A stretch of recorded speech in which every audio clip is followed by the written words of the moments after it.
Павлодар облысының мәдениет, тілдерді дамыту және архив ісі басқармасының ұйымдастыруымен жастар бастамаларын дамыту орталығында жарнама тіл тазалығының көрінісі облыстық байқауының марапаттау рәсімі өтті.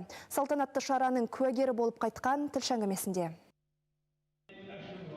5 қыркүйек күні өңірімізде тілдер айлығы басталды. Осы шара барысында мамандары мемлекеттік тілдің кең ауқымды қолданысын қамтамасыз ету, мемлекеттік тілдегі жарнама мәтінін сауатты жазу мәселесін қолға алған еді. Тіл жанашырлары байқау ұйымдастырды. Басты мақсат қала көшелерінде орналасқан көрнекі құралдардың сауатты жазылуын насихаттау. Бүгінгі күні өздеріңіз білесіздер, жарнамалардағы, көрнекі ақпараттардағы тілдің тазалығы, мемлекеттік тілдің тазалығы күн тәртібіндегі өзекті мәселелердің бірі. Енді күнделікті азаматтардан да түсетін өтініштердің басым көпшілігі осы көрнекі ақпараттарындағы тілдің тазалығына байланысты болады. Сондықтан биылғы жылы жаңадан бекітілген концепцияның аясында осы шараны жоспарлаған болатынбыз. Шара облыс көлемінде 1 ай бойы жүргізілді. Аталған байқауға заңды тұлғалардың мемлекеттік тілде жарнама мәтінін әзірлейтін копирайтерлері мен мекемелердің мемлекеттік тілге аударма жасайтын мамандары қатысты. Барлығы 13 қатысушы бақ сынады. Біз өзіміздің шараларымызға көбінесе қала, аудандардағы өкілдерді қатысуды мақсат етеміз.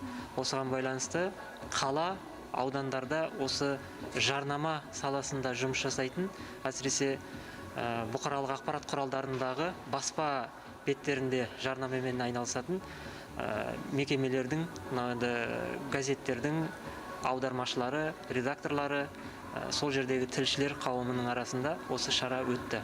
Ережеге сәйкес қатысушылар 2023 жылы және 2024 жылы қазақ тілінде әзірленген, қазақ тіліне аударған жарнама мәтіндерінің жарияланған орындарын дәлелдейтін құжаттарын ұйымдастырушыларға ұсынды. Қатысушылар мемлекеттік тілде өздері жариялаған көрнекі ақпараттарды электрон нұсқасын және скриншоттары болама, фото болама, солардың барлығын өздерінің жеке құжаттармен бірге тапсырады. Және аударма жасауға, жарнама жасауға берілетін тапсырмалар болады. Сол тапсырмалардың барлығын орындап, орындалған дүниелерін, құжаттарын жинақтап, басқарманың және басқармада тәуелсіз тағайындалған әділ-қазылар алқасының қарауына ұсыну керек болған. Қатысушылар өз жұмыстарында қазақ тілін дұрыс әрі мәдениетті түрде қолдану, ұлттық құндылықтарды дәріптеу талаптарын орындауға тырысты. Жүлделі 1-ші орында аудармашылық қызметін атқаратын Баршагүл Серғазина иеленді.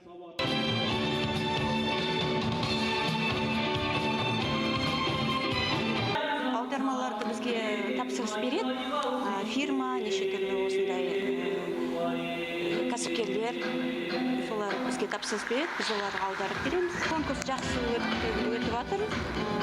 Осындай конкурстар бола берсін, ол өте маңызды деп ойлаймын.